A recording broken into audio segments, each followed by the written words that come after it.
All right. Let's talk about this, about the DeMarcus Lawrence. Do we restructure his contract or do he get cut? Basically, that's what the talk track is for DeMarcus Lawrence this offseason. And as well as with Amari Cooper, right? A lot of people look at Amari Cooper as this guy that you could save, I believe, $16 million if you cut him. And then you can save around $7 to $8 million if you cut DeMarcus Lawrence. But let's focus in on the defensive side right now. I just believe that, of course, you would like to see Randy Gregory back, but Randy Gregory contract will demand anywhere north of 17 to 18 million. Right, and then if you try to franchise tag him, that's still in the same wheelhouse of that amount of money. And the Cowboys with Jerry Jones, and not Jerry Jones, but John Stephen Jones, I think he handled majority of the books. He looking at the money side, flat out. He looking at the money side, and he loved this saying right here. I always like to draft guys to replace the current guys. And I get it, right? That's the way and the nature of this business. Nevertheless, if you want to go far with this thing, you have to figure out how to keep some of your guys that can help. And the numbers are not gaudy. The numbers are not the numbers that you would say to yourself, all right, cool. These numbers are going to blow you out of the woods as it relates to DeMarcus Lawrence production, especially on the sack end of it. But it's overall production, stopping the run, being the vocal leader of this team. Those things goes undone. And you have to say to yourself, all right, cool. If the Cowboys do decide not to go with the philosophy of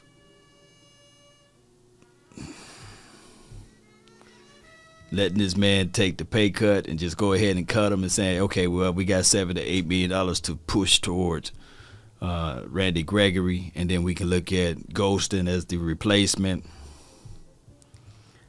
I don't see that as a positive part. Hold on. All right. I don't see that as a way or an angle to roll with Cowboy Nation.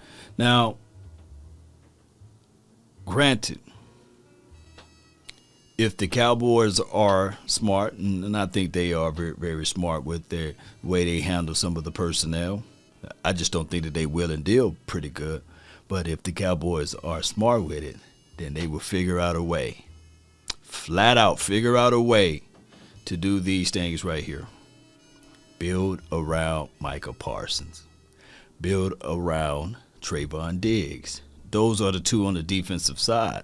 And, of course, we got Jabril Cox, who we're waiting to see for the 2022 season. We didn't get a chance to see him that much this past season. But if you build around Micah Parsons, who came out earlier today and said, you know what, I had this injury, I believe hyperextended knee during the training, the joint training practices that we had with the LA Rams.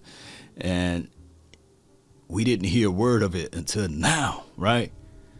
We didn't hear a word of it until now. So I'm not saying that, he's a warrior for holding that back from us. But what I'm saying is that you didn't see any regressions in his speed, his play. No excuses being used for, hey, I play with a hyperextended knee, been battling through pain all season. Everybody got something that they battling through, right? And that's just how football is a collision sport, right? But you got to look into it like this. If you can find, my friends, a big boy inside, pushing big body can't stop me, right? Man, to feel inside. Now, I do know that we have a part of the free agent. There's like waves of free agents.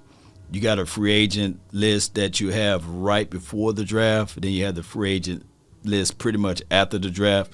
But the most important part, like some of the good players, you'll see go the first week of free agency, pre-draft or what have you.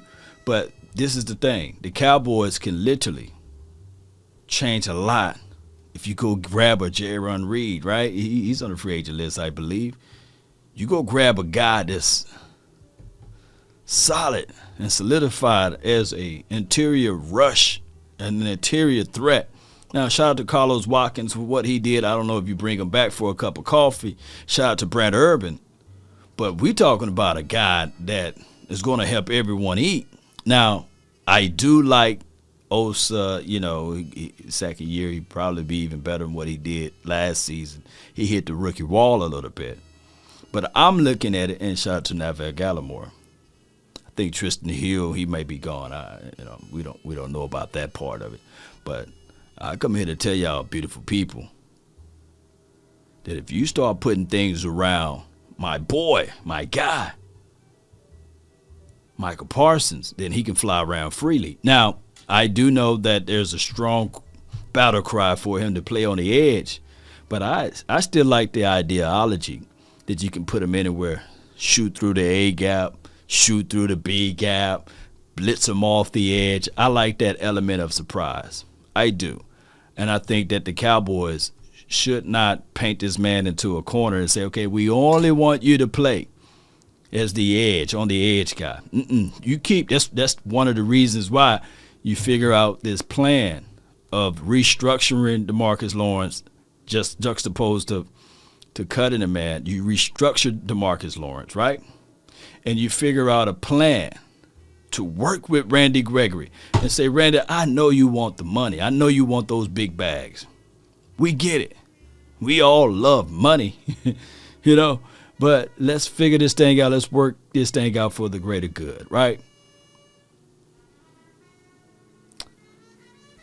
I just don't think that you try to cut Amari Cooper and you cut DeMarcus Lawrence and then you figure out a way to pay Randy. I just don't look at it that way. I could be wrong, Cowboy Nation. I could be flat out wrong with it. But I really want this team to really utilize their resources in the right way.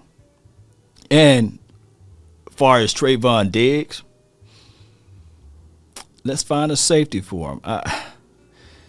Malik Hooker, I like Malik Hooker. Yeah, I like DeMonte KZ. But those two spots, and it can get a little bit better. And those two guys been better than the previous safeties that we had, right? And I'm not sitting here saying that these guys are trash or anything. But if you put a legitimate safety that can really cover the grass and can hit and can play in and out next to Trayvon Diggs, oh my goodness. It will work in good ways for this team. So let's not rush it, basically. And when we talk about J-Ron Curtis, I know he's a free agent.